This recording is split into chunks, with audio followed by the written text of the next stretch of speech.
What is going on, guys? Welcome back to another video, and today's video we are taking a look at OriginOS 5 for the Redmi Note 9 Pro. As you know about this device has been sold in like 5 forms. So this video also resembles for Redmi Note 9 Pro Max, Redmi Note S, Redmi Note 10 Lite, POCO M2 Pro, and I have here the Redmi Note 9 Pro. This port is actually based on the IQOO 6 SE, Android 14, OriginOS 5. So it doesn't have most of the AI features which were introduced with the Android 15, but it has a lot of good stuff. It is the Chinese build but stripped from features. So if you can see over here, it has a bit of a Chinese jargon, but most of the time the ROM is actually very fluid. If you just take a look at right over here, the weather app, extremely beautiful, and it's not as fluid as the HyperOS, but it is snappy. Just take a look at that. Music player, yeah. It gets smoother after 1 to 2 days of usage. It won't be right away once you install the ROM, but it is quite fluid. Taking a look at the home screen, let me just turn off the blue light filter. Going to the gallery, it has quite a few AI related features right over here. So if we just go to the edit, AI erase, you can automatically erase all the people from picture, remove all, just like that. It's quite fast compared to One UI 7 or anything. If you go to clock, we can quickly showcase you Vivo's dynamic island, and the animations for it are actually quite fluid. Just look at that. If I pause it, there you go, paused, and it has a lot of AI related tips along the whole system. So it's just not there for utility. If we just completely cancel it, it must go away. Just like that, extremely fluid. More apps right over here like music, voice recorder, themes are quite simple. Calendar, clock we already took a look at. Mood cube is here for customization, and it's quite good actually. So you can adjust the icon types if you want it more roundish or if you want it independent. Yeah, looks quite good. The size of it, wallpapers, we have couple of live wallpapers, but they are not that impressive. So save some GPU power, use the normal ones. Again, going back to it, you have themes, blur for the home screen, more options for the toggles such as the shape of them. If you want them more roundy, more square, quite good actually. Adds a really good touch. You have iManager, normal Chinese tools app.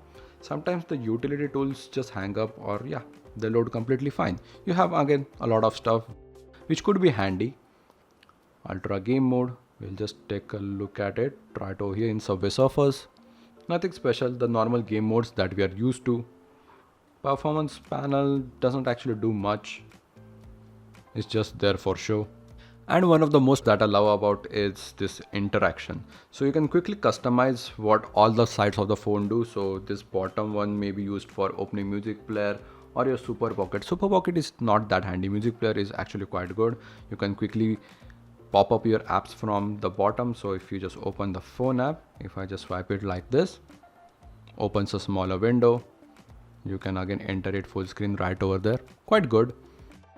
And then you have your normal play services right embedded into this ROM. You have to just enable them. So going to settings, back, going to the top, normal features. Again, the UI looks very clean, which I like. Scrolling down, more connections and stuff. If you go to more connections, again, what I love about is this Vivo Share. So this ROM again is Chinese, it doesn't have quick share, but Vivo Share actually works quite fine. You have to just go to Vivo's sharing website once you pair it with your PC, and without any extra apps, it just works quite fine and it's fast. You have Jovi in-car in place of Android Auto. I haven't tested this, so can't say, but from the preview, it looks quite nice. Notification status bar, you have Origin Island options, again a lot of stuff for it from the AI advisor, which we'll take a look at later on. So going back, display brightness, nothing much. Home screen wallpaper, again you have the mood cube customizations again separately right over here. So if you go to dynamic effects, you have charging animations, other dynamic effects. As a Chinese OS, it's packed with customization.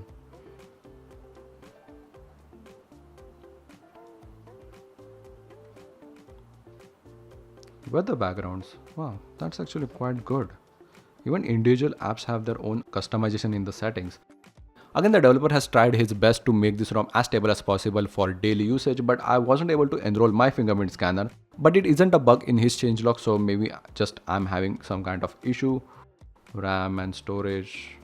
The UI is quite simple. There is nothing fancy to look at right over here. If you go to Blue AI, Jovi in Life is deloaded in this ROM. You have to download it separately. But if you go to AI Advisor, just look at this integration. So much. It can tell a lot about the phone. It has dedicated explanation for all the features, which is nice. Coming back, Ultra Game Mode, which we already checked. Digital well-being shortcuts, and that's about it.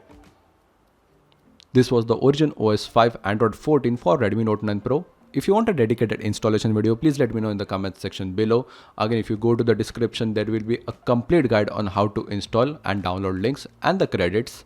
See you guys in the next one.